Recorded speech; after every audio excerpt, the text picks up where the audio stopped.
अस्सलामु अलैकुम वरहमतुल्लाहि वबरकातुह। उम्मीद करता हूँ दोस्तों आप तमाम हज़रात खैरियत से होंगे। अल्लाह से दुआ है जहाँ भी आप हैं अल्लाह आपको खुशी और सलामती के साथ महफूज रखे। दोस्तों आज आप हज़रात की खिदमत में हम ये बयान करने वाले हैं सिगरेट पीना कैसा है और क्या सिगरेट, बीड़ी, हुक्का, निस्वार पीने से वज़ू टूट जाता है या नहीं। दो ज़रूरी और बेसिक और अहम बातें आपकी खिदमत में आज पेश खिदमत है।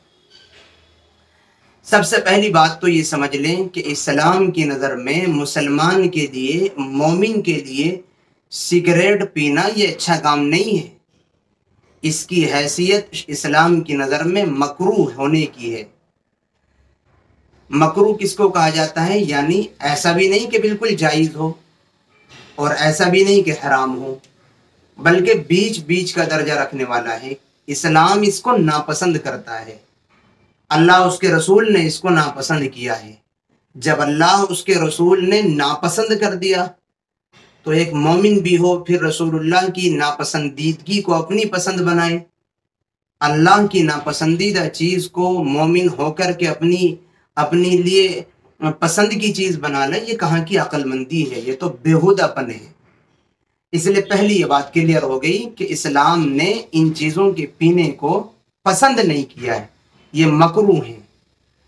इसलिए हर गैरतमंद मुसलमान की गैरत बिल्कुल गवारा नहीं करेगी कि जिसको रसूलुल्लाह ना पसंद करें वो उसको पसंद करे, जिसको अल्लाह ना पसंद करे वो उसको पसंद करे। ये बेगैरती की बात है। जिसको रब ना पसंद कर रहा है हमने भी रिजेक्ट कर दिया, जिसको रसूलुल्लाह ने रिजेक्ट किया हमने भी रिजेक्ट कर दिया।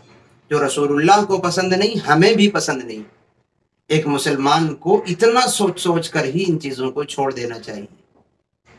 जहाँ तक बात है कि इन चीज़ों के पीने से वज़ू टूट जाता है या नहीं, तो याद रखें सिगरेट, हुक्का, बीड़ी, निस्वार, इन चीज़ों के पीने से वज़ू तो नहीं टूटता, लेकिन याद रखें इनके पीने से मुंह में बदबू आती है और बदबू इंसान के मुंह से जब आती है फरिश्ते भी कोसों दूर भाग जाते हैं। बदबू इंसान के मुंह से जब आती है तो उसको मस्जिद में आने के लिए भी यूं कहा जाता है पहले मुंह साफ करके आओ। ये चीजें पी कर के मस्जिद में आना, नमाज पढ़ना, तिलावत करना और कोई इबादत करना, इसको तो बिल्कुल ही गवारा नहीं किया गया। ये तो फिर भी धुएंदार बदबूदार चीजें हैं। एक चीज जो हमारे खाने पीने में इस्तेमाल होती, प्याज, लहसुन, उसके बारे में भी अहादीस में ये कहा गया कि कोई कच्ची प्याज खाकर, कच्चा लहसुन खाकर के मस्जिद में ना आए, उससे रहमत के फरिश्ते दूर भाग जाते हैं। नमाजियों को कराहियत महसूस होती है।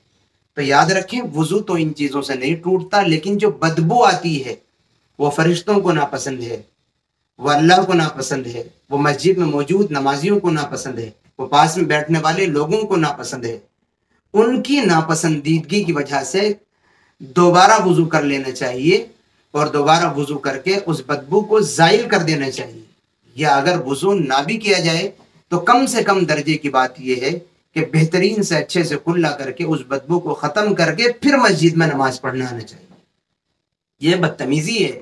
ये कोई बात है जिस चीज़ को अल्लाह उसका रसूल नापसंद कर रहा है हम वही काम करके वही गंदगी और बदबू लेकर के मस्जिद में आ जाएं? ये समझदारी नहीं है। उम्मीद करता हूँ बात आपकी समझ आ गई होगी। दुआओं की दरख्वास्त है, फिर मिलेंगे इंशाअल्लाह किसी नई और अच्छी वीडियो के साथ। अस्सलामु अलैकुम वरहमतुल्लाहि वबरकातुहू।